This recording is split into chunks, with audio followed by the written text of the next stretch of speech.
Thank you for tuning in. Today we will look at a Twitter thread by Anthony Pompilano, who is well known as Pomp. He's got a podcast. He's pretty famous in the crypto sphere, and he posted this amazing thread about the reasons why United States should embrace Bitcoin.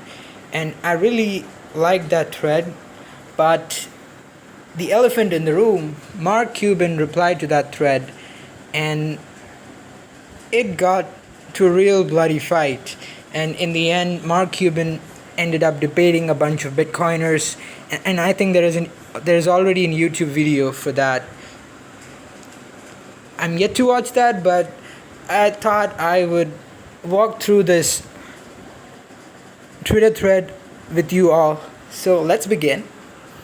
Okay, so there was an article written by Avik, the president of the Foundation for Research on Equal Opportunity. Pretty sure he's also a Bitcoiner who's got some heavy backs, so he's advocating it because only the ones who own it advocate it. So this article runs down the temporary suspension of the gold standard between 1930s to 1970 in America, and then switching to a debt-based economy from a gold-based economy in the after the 1970s. And it goes on to talk about inflation, and then it talks about Bitcoin, which was engineered by Satoshi Nakamoto. And then it talks a bit about Austrian economics. This is a really important tweet. So Mises, I believe, is an Austrian economist. He believed that the inflation was just as much a violation of someone's property rights as arbitrarily taking away his land. And he expands on it here. After all, in both cases, the government acquires economic value at the expense of the citizen.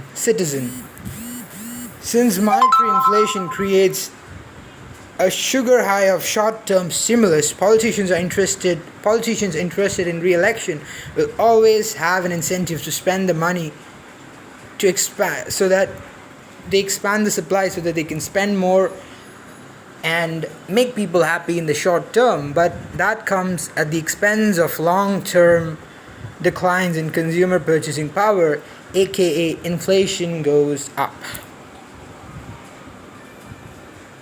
And quite literally, Bitcoin fixes this, says Pomp. It does.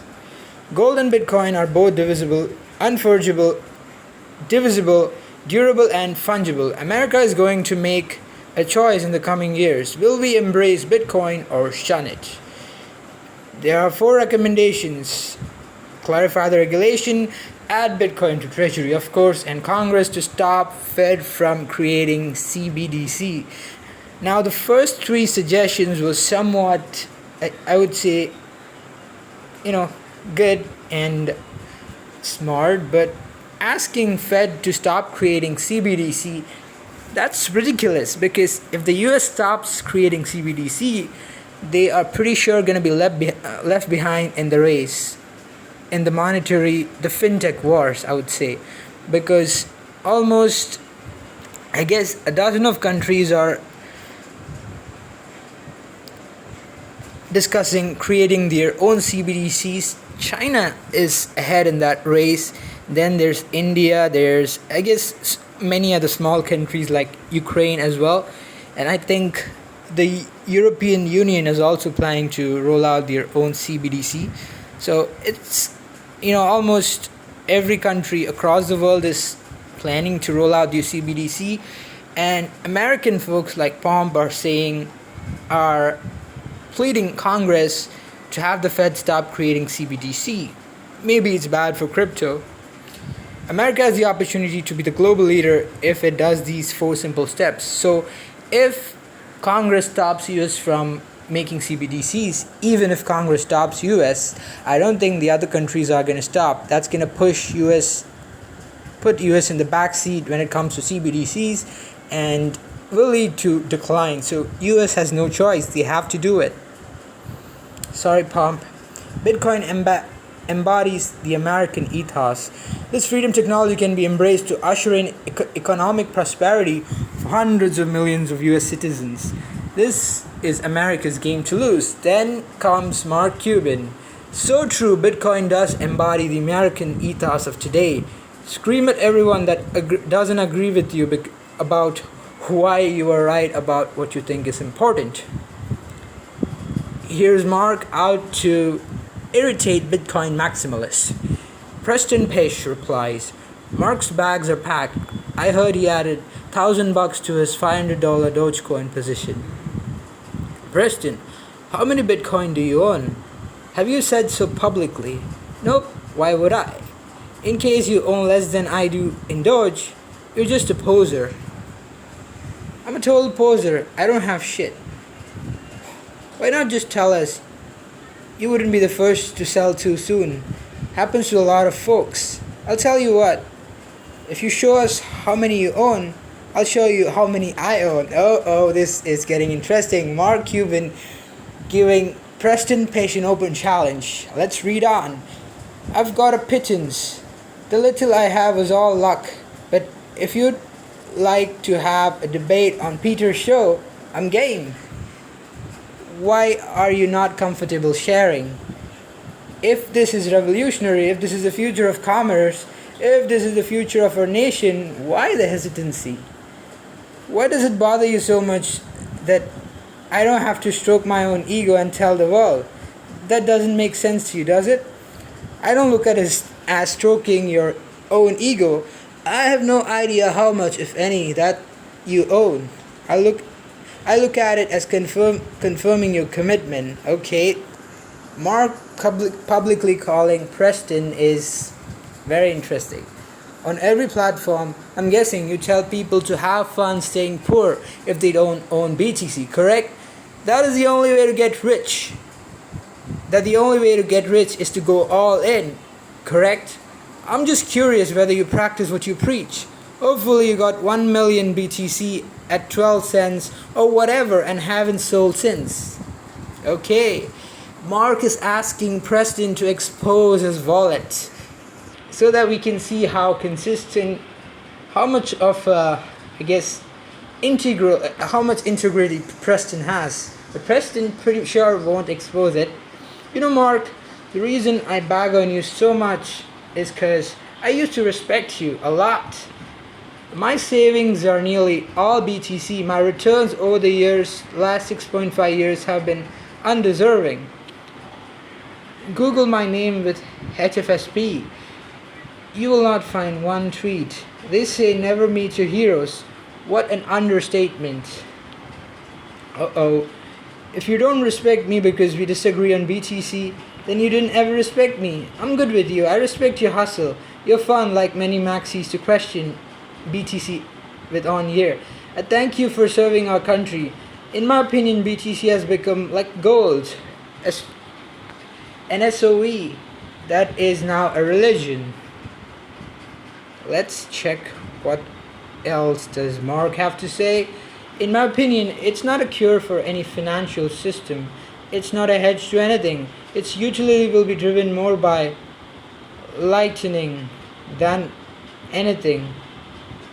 And its value will be driven by supply and demand. Nothing wrong with that. Gold folks do the exact same thing. SOEs sell far better when there is a myth, a person and a legend to allow everyone to sell harder without really having to be right or wrong. Just point to the MPL. Supply and demand is so undefeated. Bitcoin's challenge is that it's 99% SOE and 1% monetary transfer. I like ETH or L2s more, and there is no point arguing the trilemma, halving or inflation. I like it more because I can see an unlimited number of applications that will change the business or consumer world forever. And to use them, you need to buy ETH or L2. Bitcoin doesn't have the demand pull. We all can argue that till we are blue in the face, don't care. The one thing that BTC has a huge advantage is that it has zero competition as an SOE. all the smart contract chains, and really all the blockchains are in a death war to win those applications. Many will lose. That will also be a huge win for BTC. When multi-billion dollar blockchains become near inactive, a lot of people will see BTC and ETH as safe havens. And the more conservative crypto play will be BTC. The SOV play will accelerate its value. It will be the safe haven of crypto. So when I said bananas have more utility than BTC, but BTC was a better gold than gold, I meant it. The BTC play is not utility unless something unexpected happens with lightning. Bananas versus ETH? ETH has more utility. One more proof? Just look at the transaction fees for BTC. BTC is what it is, the best SOV on the planet. Keep using MPL to sell it. It works because no one takes the type to decrypt MPL.